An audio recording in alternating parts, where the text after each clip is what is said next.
Hello' friends, Pranjal অসমলৈ সকলোকে স্বাগতম জনাইছোঁ। প্ৰথমতে কৈ দিওঁ যে যিসকল ল'ৰা ছোৱালীয়ে সকলোতে এক্সেলেণ্ট আছে, চ' সেইসকলে ইমানৰ পৰাই যাবগৈ পাৰে স্কিপ কৰি। চ' তেওঁলোকে আৰু অধিক চোৱাৰ প্ৰয়োজন নাই। চ' এতিয়া আহোঁ আচল কথাটোলৈ। আপোনালোকৰ এতিয়া বহুতৰ কি হৈছে, ল'ৰাই হওক বা ছোৱালী হওক, মই সকলোকে কৈছোঁ, কিছুমানৰ এতিয়া কি হৈছে, আপোনালোকৰ ৰানিংটো কোৱালিফাই কৰি আছে, যিটো লং ৰানিং সেইটো আপোনালোকৰ কোৱালিফাই হৈছে, কিন্তু বহুতৰ কি হৈছে এতিয়া 100 মিটাৰ কোৱালিফাই হোৱা নাই। চ' তাৰ কাৰণে মই 100 মিটাৰৰ কাৰণে ইয়াৰ আগৰ ভিডিঅ'টোত মই 2-3টা টিপছৰ কথা কৈছিলোঁ, ভৰিত কেনেকৈ আপোনালোকৰ পাৱাৰ বঢ়ালে আপোনালোকে স্পীড ৰানিং কৰিব পাৰিব। কাৰণ কি হয়, 100 মিটাৰ দৌৰিবলৈ আমাক পাৱাৰ বেছি লাগে আৰু ভৰিত আপোনালোকৰ বহুত বেছি স্পীড লাগে। চ' সেই স্পীড যদি নাথাকে আপোনালোকৰ 100 মিটাৰ টাইমিং ভাল নহয়।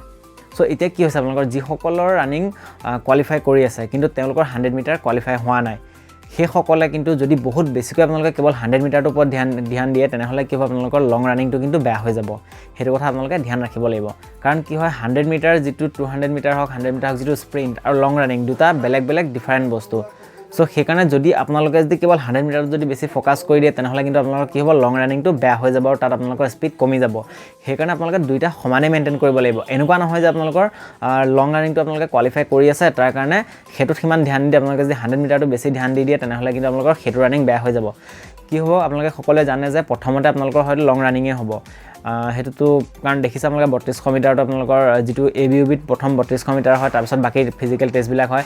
চ' তেনেদৰে কামাণ্ডোটো আপোনালোকৰ নিশ্চয় আপোনালোকৰ প্ৰথমতে লং ৰানিংটোৱে হ'ব।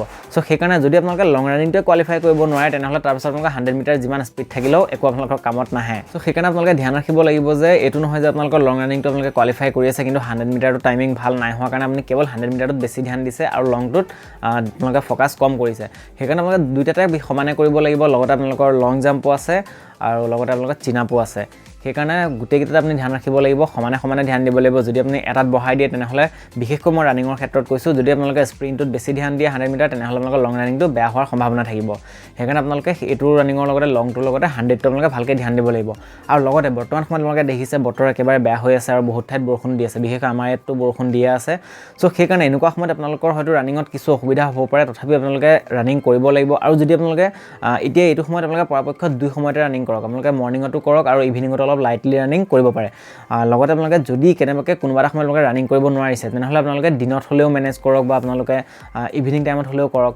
কিন্তু যদি আপোনালোকে বেছিকৈ ৰানিং কৰিব নোৱাৰিছে বা বৰষুণৰ কাৰণে যদি যাবলৈ কিবা অসুবিধা হৈছে এক টাইম, তেনেহ'লে আপোনালোকে কি কৰিব, ঘৰত আপোনালোকে এনেই নাথাকি পেলাই স্কিপিং কৰিব পাৰে, হাই নি কৰিব পাৰে। এই এক্সাৰচাইজখিনি যদি আপোনালোকে আধা ঘণ্টা 35 মিনিট সময় যদি কৰে, তেনেহ'লেও কিন্তু আপোনালোকে নিজৰ ষ্টেমিনাটো বচাই ৰাখিব পাৰিব। তো সেইকাৰণে যদি আপোনাৰ বৰষুণৰ কাৰণে যদি অসুবিধাও হয় প্ৰেক্টিছলৈ যোৱা, তেনেহ'লে আপোনালোকে কি কৰিব, ঘৰতে স্কিপিং কৰি থাকিব। আৰু স্কিপিং কৰিব নোৱাৰিলেও কোনো কথা নাই, আপোনালোকে যেনেকৈ স্কিপিঙত জাম্পিং কৰে ঠিক তেনেদৰে আপোনালোকে 15 মিনিট 20 মিনিট সময় তেনেকৈ জাম্পিং কৰিব পাৰে।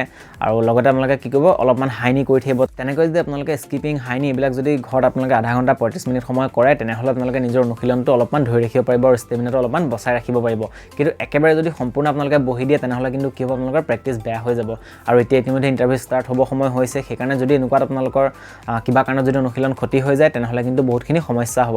কাৰণ আপোনালোকে জানেই যে যিটো আপোনালোকৰ ABUBতকৈ যিটো কামাণ্ডো ৰানিং সেইটো যথেষ্টখিনি বেছি হাৰ্ড। কিন্তু ছোৱালীৰ সিমানটা হাৰ্ড নহয়, ছোৱালীৰ যথেষ্ট সহজ। কিন্তু ল'ৰাৰ যিটো আপোনালোকৰ 4.8 কিলোমিটাৰ ৰানিং দিছে, তাৰ কাৰণে যিটো 20 মিনিটৰ সময় দিছে, সেইটো কিন্তু অলপমান হাৰ্ড। মই ইমান হাৰ্ড বুলি নকওঁ, কিন্তু তথাপিও ছোৱালীৰ তুলনাত যদি টাইমিং বা যিটো ডিষ্টেঞ্চটো যদি চোৱা যায়, সেইটো অলপমান হাৰ্ড হয়। চ' সেইকাৰণে এইটো ক্ষেত্ৰত ল'ৰাবিলাকে বেছিকৈ ফ'কাছ কৰিব লাগিব, প্ৰেক্টিছটো ভাল ৰাখিব লাগিব।